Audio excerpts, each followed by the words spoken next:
big, beautiful bill will deliver some of President Trump's central campaign promises.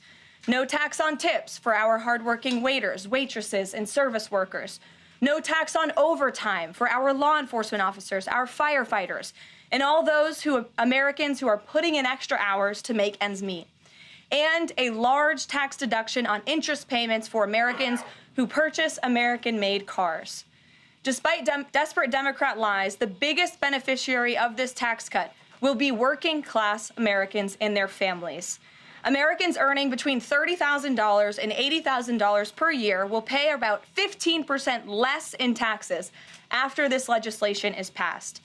And according to a brand new paper from the White House Council of Economic Advisors, the average family with 2 children's take-home pay will be up to $13,000 higher because of the increase in wages and reductions in tax obligations. The CEA study also said that the average overtime worker receives a tax cut of roughly $2,000. Again, this is great news for our nurses, our police officers, and all those who work overtime to make ends meet across our country. Put simply, President Trump's One Big Beautiful Bill will be a boon for working-class America. This One Big Beautiful Bill is also pro-family. It will increase the child tax credit to $2,500 per child, establish optional savings account for newborn babies with a $1,000 credit added, and strengthen paid family leave. This bill also delivers historic tax relief to America's seniors by allowing middle and low-income Social Security recipients to deduct an additional $4,000 in payments from their taxable income. If Democrats get their way and the Trump tax cuts are not extended, Americans will face the largest tax hike in history to the tune of $4 trillion. Republicans must not side with Democrats in helping them raise taxes. The One Big Beautiful Bill also provides critical protections of Medicaid, which will strengthen and preserve the program for decades to come through common sense efforts to eliminate waste, fraud, and abuse. Medicaid will no longer be used to pay for barbaric gender mutilation procedures on minor children. And the 1.4 million illegal aliens who are currently improperly receiving Medicaid benefits will be kicked off the program to preserve it for hardworking American citizens who need it. President Trump and Republicans are protecting Medicaid benefits for pregnant women, children, disabled individuals, low-income seniors and families, and the most vulnerable Americans in our society. And that's what Democrats are so angry about. Basic Medicaid protections that will stop the funding of transgender insanity and illegal aliens from ripping off American taxpayers. As you all know, over his first 4 months in office, President Trump ended the previous administration's open border crisis and secured our homeland in record time, all using executive authority. Now Congress needs to act. The One Big Beautiful Bill is the most significant investment in our nation's border patrol and law enforcement agents in our nation's history. The bill ensures that President Trump's popular and successful border security measures are made permanent. Republicans have the backs of Border Patrol and ICE agents who were put through hell over the past 4 years and have quickly worked to secure our southern border. And that's why this bill gives them more resources to do their jobs, including a $10,000 much-needed bonus to ICE agents and Border Patrol agents over the next 4 years. To provide those brave agents with desperately needed reinforcements on the ground, the bill allows for the hiring of thousands of new ICE personnel, customs officers, and Border Patrol agents. These significant hirings will empower President Trump to continue delivering on his promise to carry out the largest mass deportation in the history of our country. Again, that is a promise that Republicans made to American voters. It's a promise they were elected on, and it's a promise Republicans on Capitol Hill need to keep: secure our border. To supplement those efforts, the bill's funds will fund the completion of President Trump's signature border wall. As a result, 701 miles of primary wall, 900 miles of river barriers, 629 miles of secondary barriers, and 141 miles of vehicle and pedestrian barriers will be constructed when this bill passes, along with cutting-edge technology to secure our homeland from dangerous illegal alien invaders. This bill also advances our national security and defense interests by ensuring the United States military has the necessary resources to remain the strongest and most lethal fighting force in the world. The bill will provide resources for the construction of President Trump's Golden Dome to safeguard Americans from potential attacks, give the Coast Guard resources to build more modernized ships, and the Air Force resources to acquire better planes. If all of those incredible things were not enough, the big, beautiful bill also finally modernizes air traffic control in America, a bipartisan issue. The bill will allow President Trump to deliver on his promise to overhaul and update our air traffic control systems to keep Americans flying as safe and efficiently as possible. The previous administration failed to act and do this themselves, despite repeated warnings from the GAO, which has resulted in unacceptable delays at major airports like Newark that the Trump administration is working hard to address. When the One Big Beautiful bill passes, we will replace the current antiquated system, the FAA will enhance safety in our skies, reduce delays, and power the future of air travel in the United States. That's just some of what this historic legislation will accomplish. It is absolutely essential that Republicans unite behind the One Big Beautiful bill and deliver on President Trump's agenda. There is no time to waste. Americans gave Republicans a once-in-a-generation opportunity to course-correct our country over many wrongs over the past 4 years. And Americans are counting on Republicans to work as hard as President Trump is in this White House every day on Capitol Hill. Send this legislation to his desk as soon as possible for his signature. Here in our new media seat today, we have Liam Cosgrove, the White House correspondent for Zero Hedge. With that, Liam, please kick us off. Thank you, Caroline. So my first question is on foreign policy. Sure. The president has made several moves towards peace in multiple fronts, India, Pakistan with the Houthis, talking with Iran and talking with Putin. Biden didn't even talk to Putin for the entire span of the war, which is crazy considering two nuclear powers were engaged in a proxy war. So I do admire these moves by the current president, I'll be honest. However, as of today, we are still funding both Israel's and Ukraine's wars. So can Americans expect to finally be done financing foreign wars at some point? Do you consider that one of the president's goals? Well, I think I can summarize the president's foreign policy agenda with two words: America first. And that means putting the American people and the American taxpayer first. And that's why the president is moving as quickly as he possibly can and working overtime to end these conflicts in both Israel and in Gaza, and also the Russia-Ukraine war. As you all know, the president will be speaking with Putin at 10 o'clock. He plans to call President Zelensky when that call concludes. I spoke to the president about that call at 10 o'clock. I don't want to get ahead of those very important conversations, but of course you will hear directly from the president or me after those calls conclude today. So you can expect that. As for Israel and Gaza, the president continues to not only himself, but his national security team engage in talks on both sides of this conflict. The president made it very clear to Hamas that he wanted to see all hostages released. And last week, when we were flying out of town, there was great news on that front with the return of Eden Alexander, who is the last remaining hostage in Gaza. So to answer your question, the president is always thinking about the American people, the American taxpayer first. He wants these conflicts to end, not just to save money, but most importantly, to save lives. Thank you. And my only other question for you is, so over the weekend, President Trump posted Truth Social a video highlighting what most people call the Clinton body count, which is the strange number of suicides that seem to happen in Clinton circles. I have a headline here from the Washington Post that said, Trump peddles false conspiracy theories tying the Clintons to several deaths. So I just wanted to highlight real quick, this wasn't in Trump's video, but this is from the Arkansas Times, and it's the death of Mark Middleton, who was a former Clinton White House aide, who was found dead on a Clinton Foundation property. And I'll just quote from the Arkansas Times. Middleton apparently shot himself in the chest with a shotgun and also hung himself from a tree with an extension cord.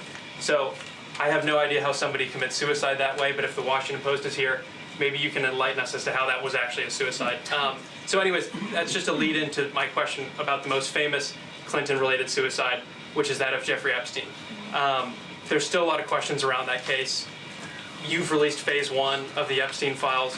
What was missing from that is any connection to his ties to intelligence agencies, and that's really the whole story, that not just trafficking young girls, but doing it on behalf of intelligence agencies, and even potentially as part of a blackmail ring with potential ties to the Israeli government. So for phase 2, when can we expect it? Will it have information pertaining to those aspects of the Epstein case? I know the Attorney General has committed to releasing those files. I would defer you to the Department of Justice on her timeline, but when she has made a promise in the past, she has kept it, and I'm certain that she will in this case as well. Rachel. Thanks so much, Caroline. The president set a 2-week deadline for Ukraine and Russia to negotiate a deal. That time is now up. Does the president intend to set a new deadline on this call with President Putin? And how much longer is he willing to give these talks? Yeah, I don't want to get ahead of the specifics of the conversation the president will be having with President Putin in less than an hour this morning. But he has made clear throughout the entirety of this conflict, since he inherited it from Joe Biden. Don't forget, this is a war that began because of the previous administration's incompetence and weakness, and President Trump is working very hard to fix it. He has made it clear to both sides that he wants to see a peaceful resolution and a ceasefire as soon as possible. But as for specifics on a timeline, I won't get ahead of the president. And just on the goals for this call in particular, is the goal to get Putin to agree to a ceasefire? Is the goal to lead to some sort of in-person negotiations with Putin and the president? Well, I think, again, we'll see how the call goes, and the president has made it clear his goal is to see a ceasefire and to see this conflict come to an end. And he's grown weary and frustrated with both sides of the conflict. The president and his team have put an enormous amount of effort in solving this very complicated war that, again, began because of the last administration's weakness. Does he still want to meet Putin personally? I think the president would certainly be open to that, but let's see how this call goes today. What's the status of the secondary sanctions package? The president's been talking about that. You haven't imposed them yet, but is that still on the table? I think everything's on the table, yes. And again, I won't get ahead of the president in any commitments or decisions, but certainly it's something he's been looking at and discussing. Elena. Hi, Ken. I want to ask you about the House budget bill. So does the president agree with Republicans behind this bill that Medicaid work requirements should be implemented as soon as 2026? So the president wants to preserve and protect Medicaid for Americans who this program was intended for, the most vulnerable in our society: pregnant women, low-income families, seniors, those who truly need these benefits. And it should be going to people who physically cannot work. We want to see able-bodied Americans at least working 20 hours per week, whether that's part-time or full-time, whether that's even looking for work or volunteering for 20 hours a week if they are receiving Medicaid. These are common sense provisions. These are common sense changes that were actually introduced by former Democrat President Clinton. They've been supported by every Democrat president since, including the previous president, Joe Biden. But again, these are common sense reforms to ensure that those that this program was intended for receive those benefits. And then just a quick follow-up. Is the president okay with this bill adding to the deficit?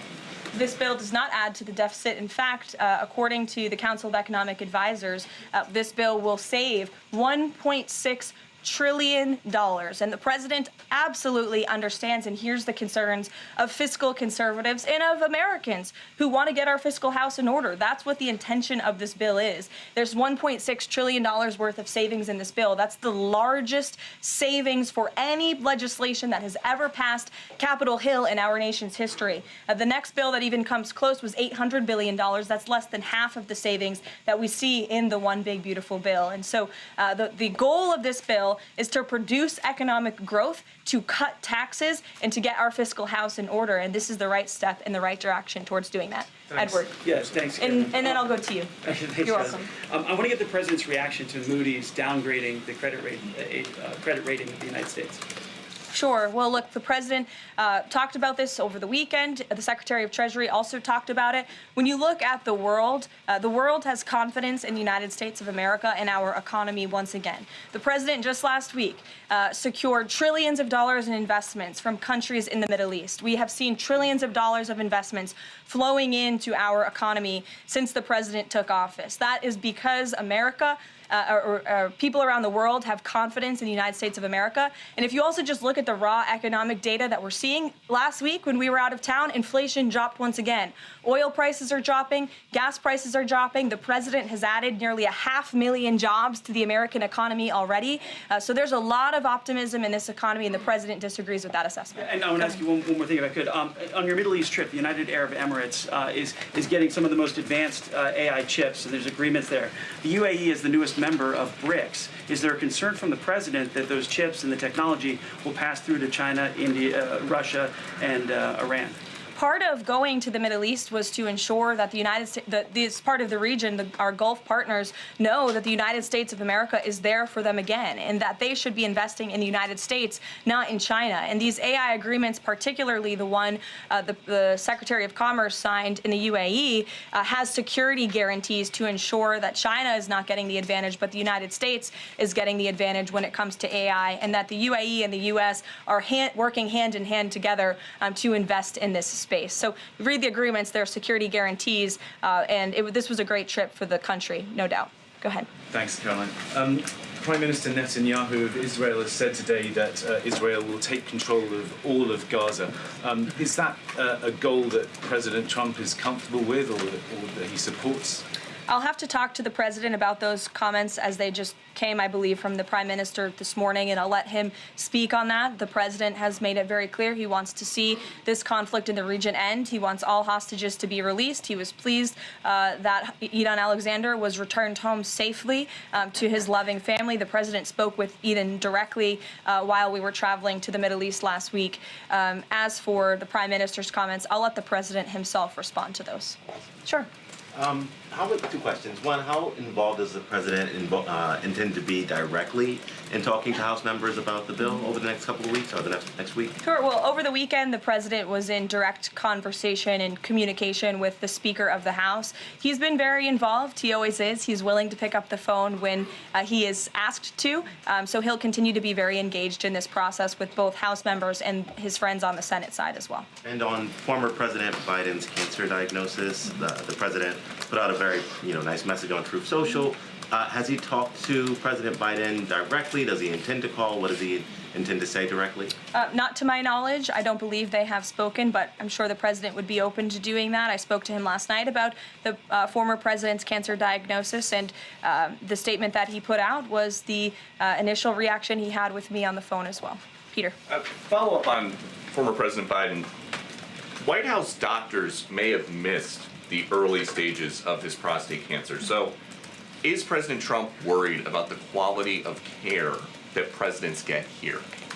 Not as far as President Trump is concerned. The White House physician we have here is phenomenal, and the team of physicians that take care of the president, particularly at Walter Reed Medical Center, are great. The president had his physical recently, as you know. He had perfect results. He's in very good shape. I think those of you who traveled to the Middle East with us last week can attest to the president's endurance. And by the way, I will add, we returned home from a very long and tiring trip last week, and on Saturday, where was the president? In the Oval Office working all day. He doesn't stop, he doesn't quit, he's in great health, and he trusts his physicians. Two more things. Putin ghosted everybody at these peace talks last week. As President Trump phones him today to try to figure out an end to the Ukraine war, does he think that Putin is the good guy or the bad guy? I'll let the president speak on that conversation later.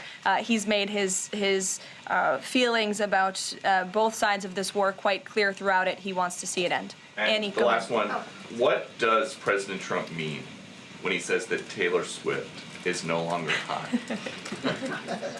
Look, he is speaking about Taylor Swift's political views and how perhaps it has impacted the support of the American public for her work, and I will leave it at that. Annie, go ahead. Thanks so much, Carolyn. I'm just going back one more time to the White House Medical Office, because there seems to be some question about this with regard to President Biden's screening. Can you say whether or not President Trump is screened for prostate cancer as part of his physical? To the best of my understanding, he is, but we can certainly check in with the White House physician and go back and look at that physical report. And then just one other question. Recently, Stephen Miller at the White House made some comments about considering suspending habeas corpus. And I'm curious if there's any update on how the White House is exploring that option to enact the president's agenda. I don't have any update at this time, but I can check in with our Deputy Chief of Staff. Mary Margaret, go ahead. Thanks, Caroline. Given the ongoing revelations about the former president's mental acuity and how staff and media covered that up, especially with the release of this book 2 days, I think, is there any interest in further scrutiny of Kevin O'Connor, the former president's physician?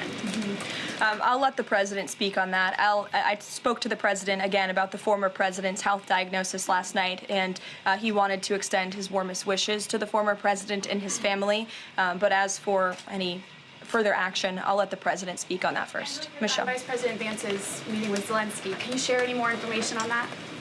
My understanding was it was a good meeting, a productive meeting, and we're grateful that the vice president did it and that he also went to the Pope's first Mass in Rome. I also have an update on that. The vice president passed along a letter to the Pope from the president and from the First Lady extending their warm wishes and inviting them to the White House as soon as they possibly can come. Michelle. On Iran, Steve Witkoff said yesterday that continued enrichment is a red line for the U.S. The Iranian foreign minister says that's going to continue no matter what. How committed is the U.S. to that red line, and what's the next step for the next round of talks? We are 100% committed to that red line. The President, Special Envoy Witkoff, Secretary Rubio have made that incredibly clear, not just to the American public, but also in those discussions that Special Envoy Witkoff has had directly with the Iranians. And the next round of talks? I don't have an update for you, but we can get one. To the back row. Go ahead. Thank you, Caroline. You're welcome. South Africa's president says he's going to come to the White House to meet with President Trump on Wednesday. What are the president's expectations for that trip? And South Africa's president recently said he believes the folks that have been resettled here recently are cowards running away from problems in South Africa. Does the White House have a response to that? So I did see the South African president put out that statement. I want to confirm on our end with our Secretary of State and National Security Advisor, and we'll get back to you on that. Monica. Thanks, Caroline. You mentioned the President and the First Lady are signing the historic Take It Down Act this afternoon. I'm curious to know, what are some of the repercussions or consequences for these online platforms or perpetrators that won't comply with the act? Well, what this bill does, it takes the initial step to ensure that prosecutors are able to take down, that's why it's called the Take It Down Act, platforms that are allowing this sexually explicit content on their platform. So it gives them more leeway to go after them as they see fit. But as for specific repercussions, I would defer you to the Department of Justice of how they plan to implement this bill once it is signed later today. Brian. Yes, thank you. You said in your opening statement you talked about this MAGA baby savings account. Exactly how would that work?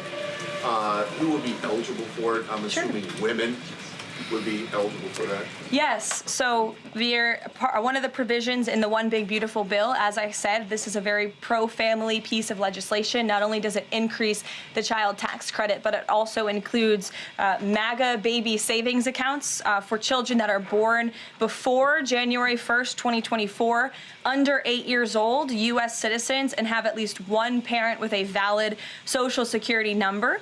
And when this tax provision becomes law, the child, if the parents seek to do this, will be set up with a savings account. Essentially, it's a 401k for a newborn baby. And child's relatives, their parents, can contribute up to $5,000 per year of after-tax dollars annually to that account. And then later in the baby's life, at age 25, savings account holders can withdraw up to the full balance of the account. Upon reaching 30, the account holders can access the full balance of the account for any purpose desired. So it's a great initiative for new parents, new mothers who want to set up this savings account for their children. Ouija. Thank you, Caroline. President Trump and his top economic aides have repeatedly said that Americans will not pay the cost of tariffs. In fact, last week, Lutnick said people have to drop the, quote, silly arguments that consumers would pay the cost. But over the weekend, as you know, the president posted that Walmart should eat the tariffs and not charge the value customer anything. I'll be watching, and so will your customers. So does he acknowledge that if companies don't absorb the full cost, Americans will have to pay?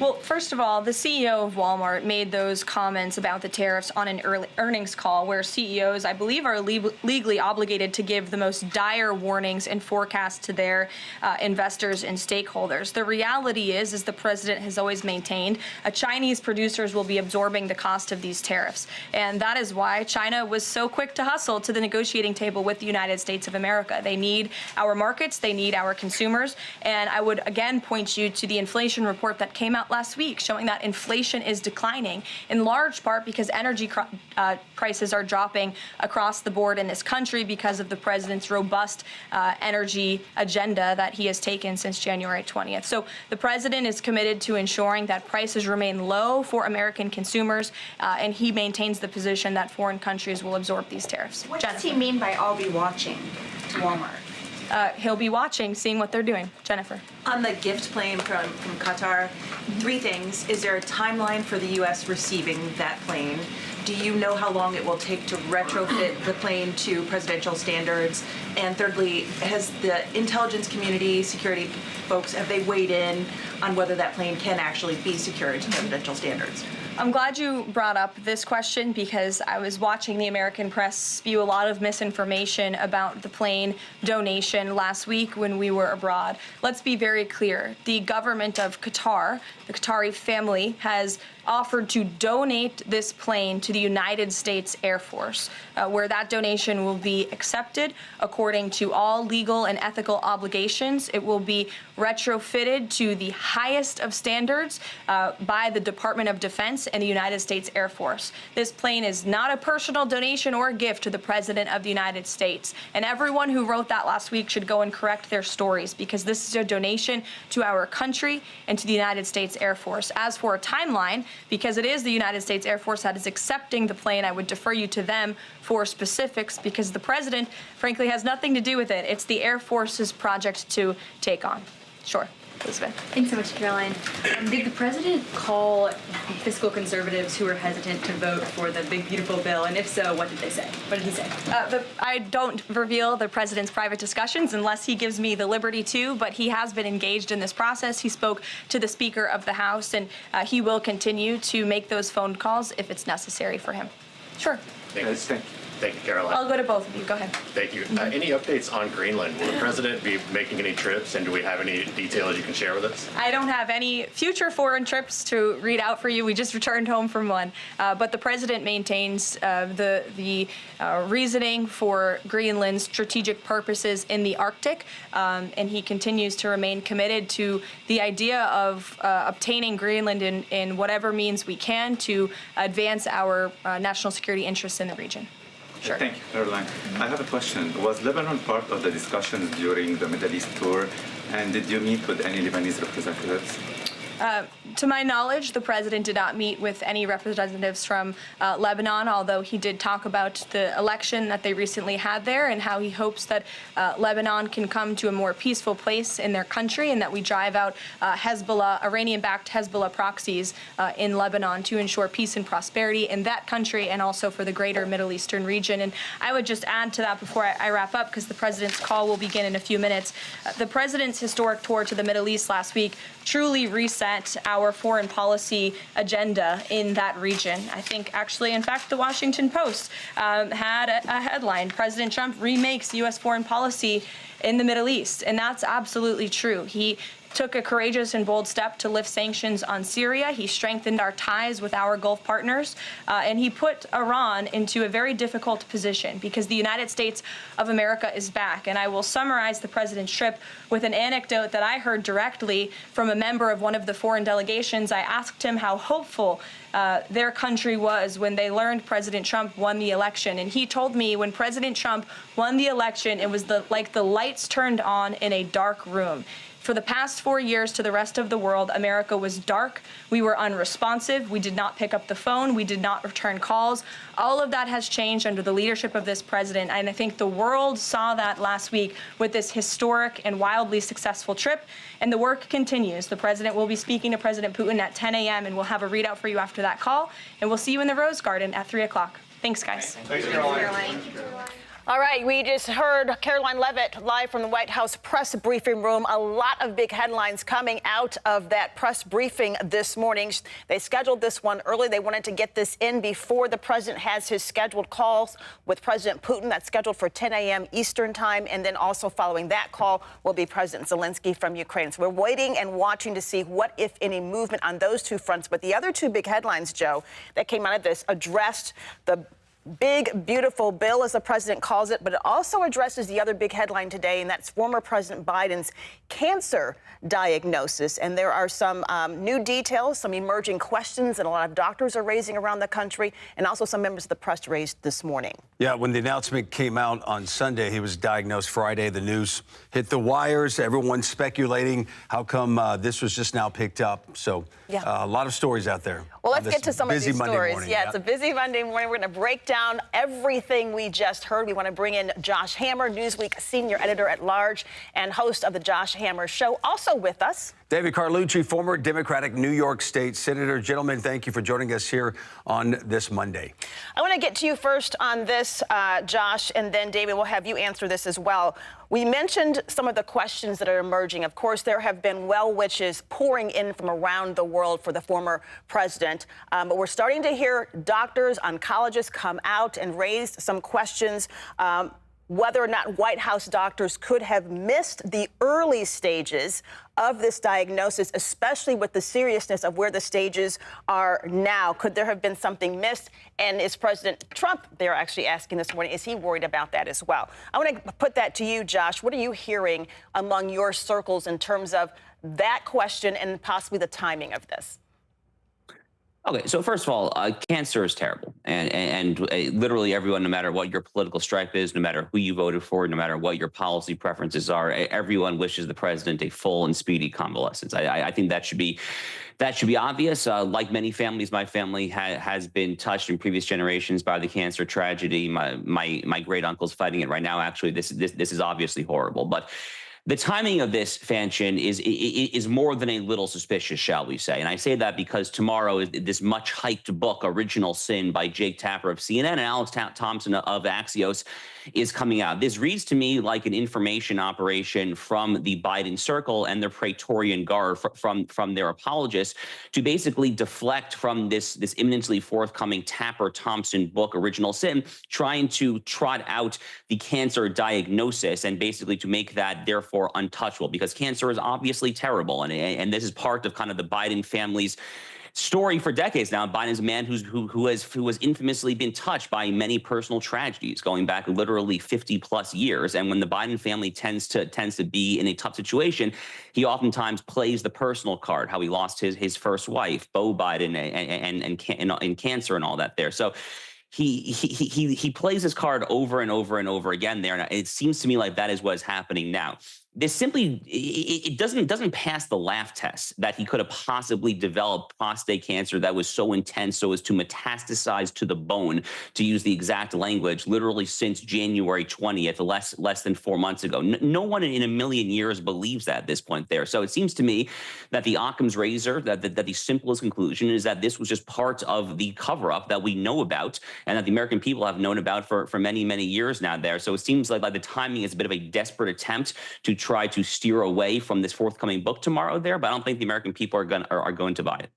David, not just this book, but several books have been written that we've talked about and covered the last several months about his cognitive decline, mainly because Team Biden wanted him to run again in 2024, but way before that. So let's go back to a speech in July of 2022 when he said during the speech about coal mining, I have cancer, and most of the people that I grew up with have cancer as well that I grew up with. The White House said, oh, he's talking about skin cancer he had removed years later. Let's don't think anything about it. But is it okay, David, to sit there and go back to that going, wait a second, if they covered up a lot of this decline, according to these books that have been written, his cognitive decline, did they cover up this? And it wasn't just a statement, but it was true.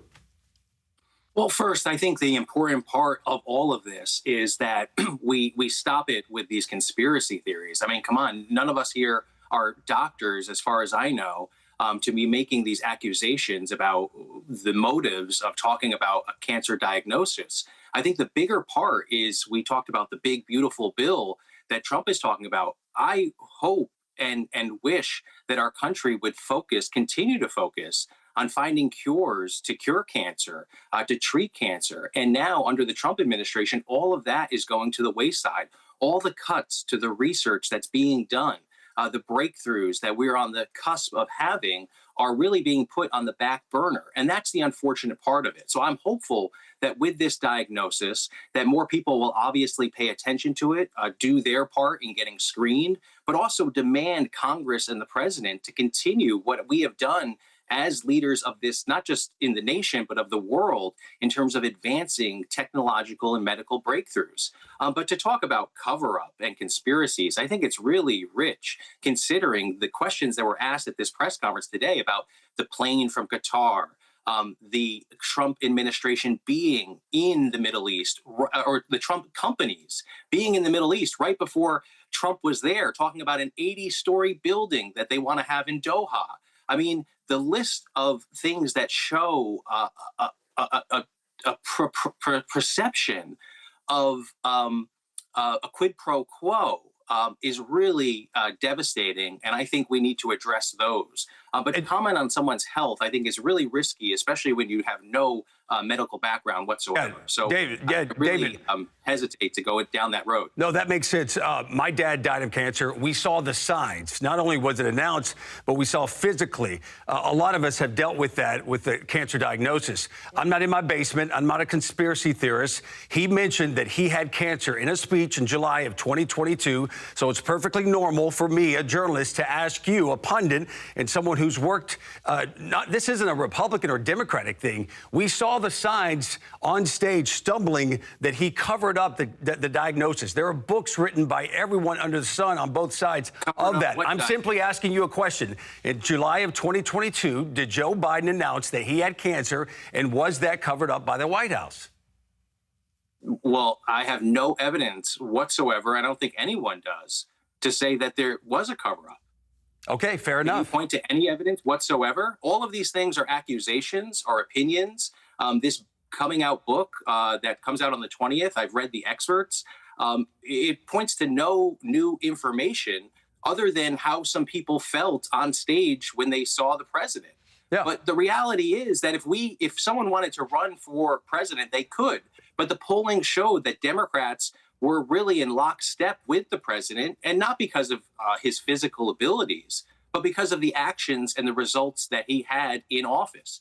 If we compare the first 100 days of Biden to the Trump administration, a lot of the Trump administration, there's nothing really cohesive about this. We have no real standing legislation. We have executive orders. We have a lot of promises, but then we have excuses. You know, we heard about the Ukraine conflict, the war there, that was going to be ended in 24 hours. Well, that's not the case. We just heard the press secretary talk about Gaza and ending the conflict in Gaza in Israel. But meanwhile, when Trump was in the Middle East, he didn't visit Israel. So it seems like it wasn't a top priority. What was a top priority was making deals, business deals. And yes, that's an important part for the president, but it shouldn't be the top priority. The top priority should be bringing peace and stability to our nation and to our strongest allies around the globe.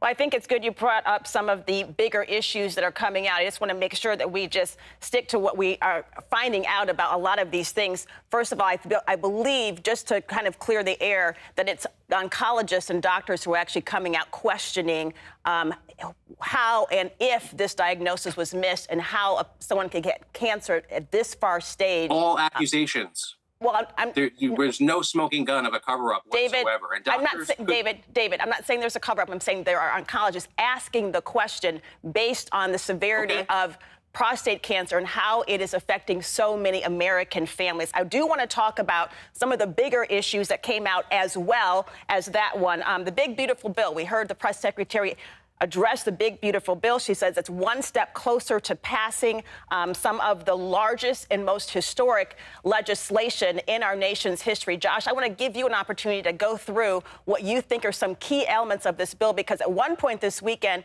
it was blocked, it was passed, and now it's moving one step closer. Okay, so just allow me to just very quickly respond to what I just heard, and then I'll address your question, Fanny. Absolutely. So just real quickly, you know, we heard already on Morning Joe this morning on MSNBC. Morning Joe, by the way, a morning program that was one of the leading tips of the spear, shall we say, pushing back against allegations that Joe Biden was suffering any mental or cognitive decline there. Joe Biden and Mika Brzezinski were adamant that he was at his highest form possible. There are clips of this from Joe Scarborough about a year ago or so. He had on his show just this morning Zeke Emanuel, the brother of Rahm Emanuel and Ari Emanuel, one of the famous Emanuel brothers. Zeke Emanuel is a doctor. He has been teaching at top medical schools, UPenn, for decades and decades. And he essentially said this morning that it is entirely implausible. plausible that this thing could have possibly just happened here or since January 20th over the past 100, 200 days or so there. So there actually are, Fanchin, to your point, some medical authorities who just over the past 12 to 24 hours now increasingly are talking and speaking out here and saying that this is kind of a 1 in a million chance of a not just any random kind of in-house doctor, but the White House doctor. I mean, like a pretty important doctor, of a very important doctor missing a screamingly obvious cancer diagnosis, or this looks like something a bit more nefarious. For what my money is worth, I would go with the latter and not the former. But, you know, Fanchin, to your question about the so-called big, beautiful bill, well, first of all, just on the politics of this, you know, holding aside the policy just for a second here, the politics of this are very good for President Donald Trump, right? Because he definitely was facing backlash there. We saw what happened in committee in the House Budget Committee last week. You had some fiscal conservatives, Congressman Chip Roy of Texas and various others who objected there. So the fact that this bill actually got through committee, holding the policy merits aside, I think speaks to the power of the president's bully pulpit. He clearly worked hand in glove here with Speaker Mike Johnson there, trying to kind of wrangle these fiscal conservatives in line and to get this bill passed. As far as the contents of the bill there, look, my personal preference there, I mean, maybe I'm a creature of another era, Fanchin there. My personal preference is to kind of be somewhat intuitively skeptical of the entire notion of a big, beautiful bill. You know, once upon a time, I think conservatives preferred kind of smaller, incremental, let's kind of read every very careful line item here, make sure everything is good. Let's not all cram it in together there. But, you know, this president is very heterodox. He doesn't subscribe necessarily to yesterday's orthodoxy, so he wanted it done in a slightly different fashion there. I thought Carolyn Levitt at this press conference ran through some of the highlights there. The president is following through in a lot of his campaign promises when it comes to real, meaningful fiscal relief for blue-collar workers, the no taxes on tip. He made that on the campaign trail back in Las Vegas, Nevada, with a huge tip industry, if memory serves. The fact that he has now gotten that in this bill, I think, is a tremendous credit to him on his fulfilling his campaign promises.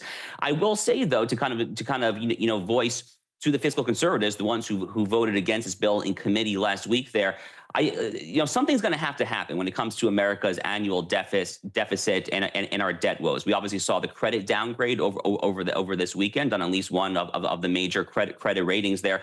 Something's going to have to happen here when it comes to Social Security, Medicare, and Medicaid. No one wants to talk about this issue. It's the least politically popular issue in America to talk about there, but those really are the structural long-term drivers of our debt there. And unless and until we deal with it there, I continue to believe that we're only just going to risk further credit downgrades and potentially, not necessarily tomorrow, but at some point in the next, call it 10 to 20 years, give or take there, at some point, there's going to be a point of no return when it comes to our fiscal situation. All right, David, you have about a minute 30. Sorry, I wish we had more time for you. Democrats keep saying that the Trump administration, this is a big, beautiful bill, cuts Medicaid. How is that? Be very specific about a minute 30. Yeah, well, it's kicking the can down the road, that's for sure, in terms of many fiscal experts are saying it's close to a $5 trillion deficit add over the next decade.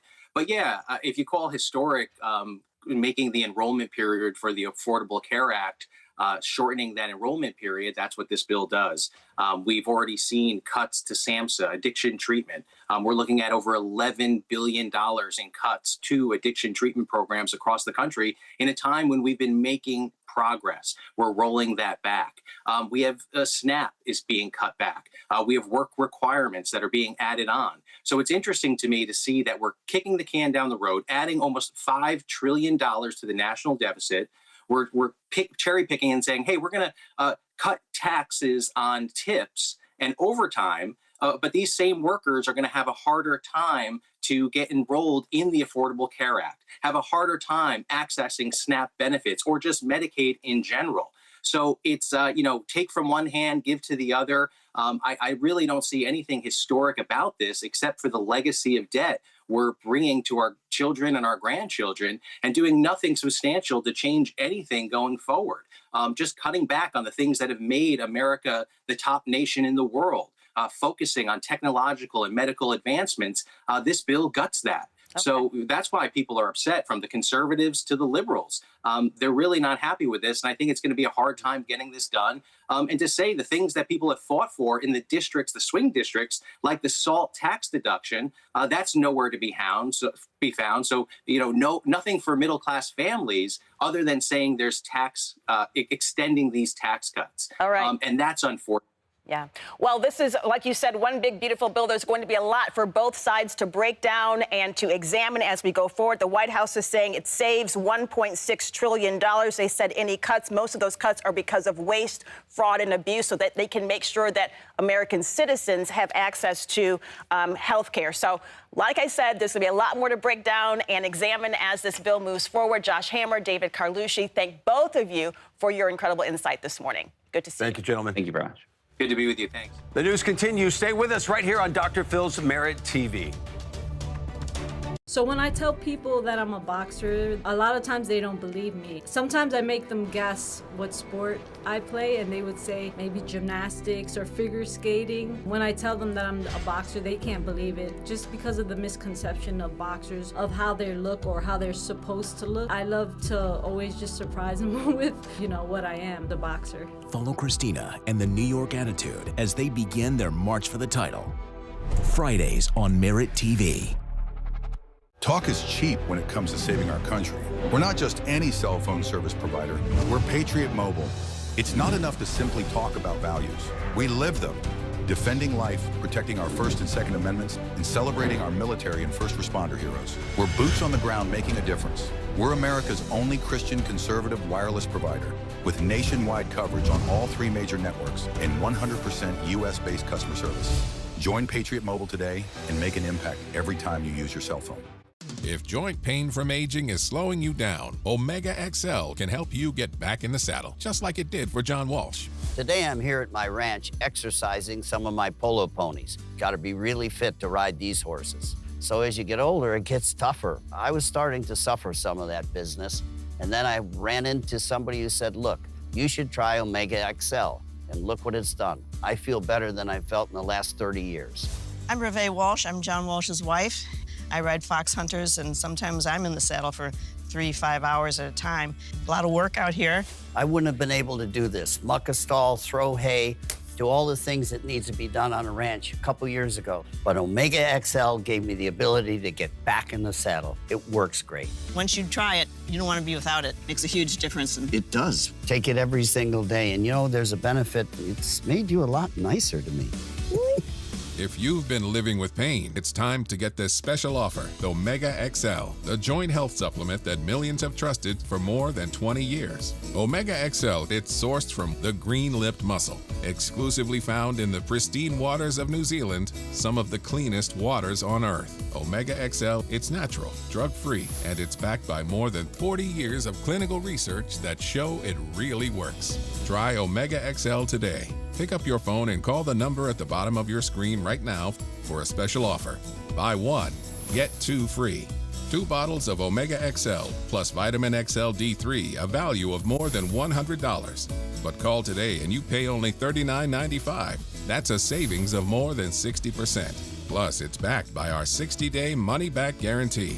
Try it. You got nothing to lose.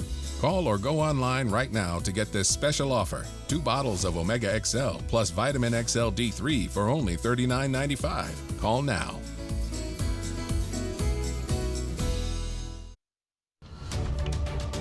Breaking right now on Dr. Phil's Merit TV, former President Biden's cancer diagnosis described as, quote, aggressive, metastasizing to his bones. We have new information and new questions surrounding his health and his treatment options this hour.